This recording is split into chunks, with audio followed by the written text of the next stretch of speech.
Take a second to honestly observe the following picture and tell me what this looks like to you. If you said a bunch of cardboard, construction paper, curtain rods, gold tape, and foil, you would be correct.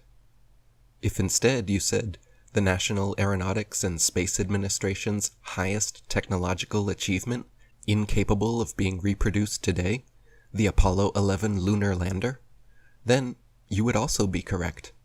Most unbiased viewers would assume your average high school art class could construct this contraption without much struggle.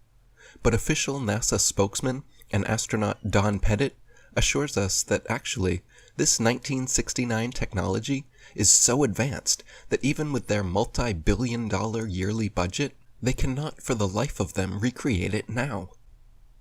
"I go back to the moon in a nanosecond," Don informs us. "But NASA destroyed that technology, and it's a painful process to build it back again." Firstly, why on earth would NASA destroy the original Apollo lunar landers? The historic first crafts that landed men on the moon? The supposed most incredible achievements of mankind? And they irreparably destroyed them so that they could not be replicated even after 50 years? Could it be because they didn't want future generations able to visit museums and see these laughable 1960s attempts at high-tech looking space vehicles? And what other 1960s technology is so advanced and expensive that it cannot be recreated easily and far better now than way back then? Let's take a closer look at this 1960s spaceship and see what else we can notice. For example, look at the paneling here, on the side of the craft. If someone sheetrocked your house looking like this, you would be entitled to a full refund. Yet, with supposedly the best engineers and scientists in the world on the job, this is the kind of craftsmanship NASA provides? Look at the flimsy, haphazard, and careless construction materials and methods used.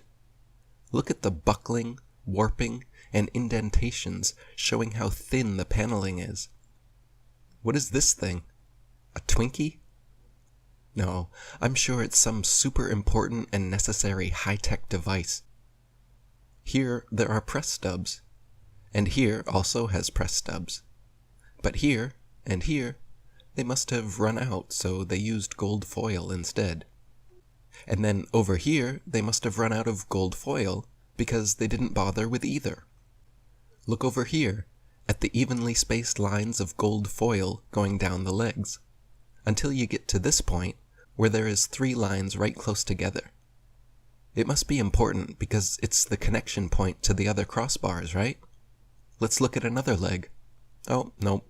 On this one, they are all evenly spaced the whole way down. No 3 lines near the crossbar. Apollo 11 mission controller Harold Loden was quoted saying, "The skin on the crew cabin was very thin, and that was all done because of weight saving. If you really took your finger and poked hard at it, you could poke right through the outer skin of the spacecraft. It was about the thickness of 2 layers of aluminum foil." Project manager Thomas Kelly concurred, noting that the skin, the aluminum alloy skin of the crew compartment, was about 12 1/1000ths of an inch thick, equivalent to about 3 layers of Reynolds wrap that you would use in the kitchen. Apollo astronaut Jim Lovell said, "Whenever I saw a model of the lunar module, it had these rigid sides and looked really strong. Turns out that external portions of the lunar module are actually made up of mylar and cellophane, and it's put together with Scotch tape and staples. We had to have pads on the floor, because if you dropped a screwdriver, it would go through the floor." Apollo astronaut Gus Grissom even famously hung a lemon on the lunar lander just weeks before the mission started. The dictionary describes lemon being a word used to describe things, especially automobiles, regarded as unsatisfactory, disappointing, or feeble. The lunar lander was never even once tested on Earth, landing here from any altitude before supposedly going and successfully landing on the moon.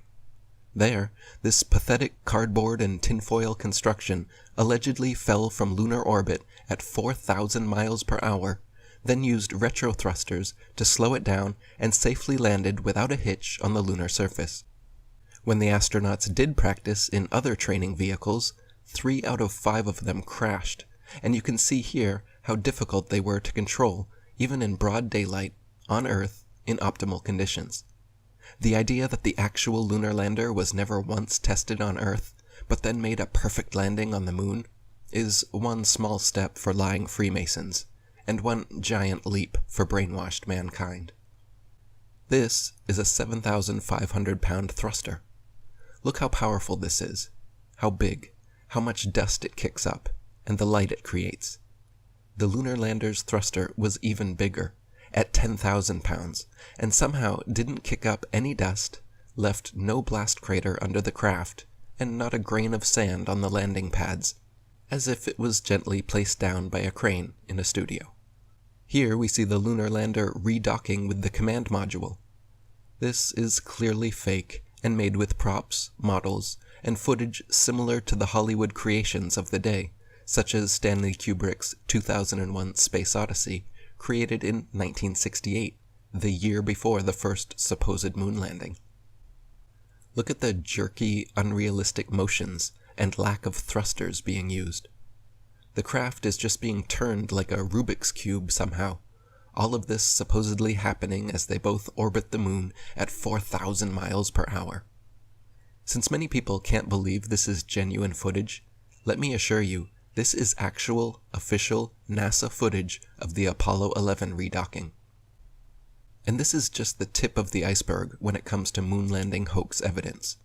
If you still believe man has actually walked on the moon, and rovers are rolling around on Mars, please do me, yourself, and the rest of humanity a favor and watch my following presentation, link in the description box, the NASA Moon and Mars Landing Hoaxes.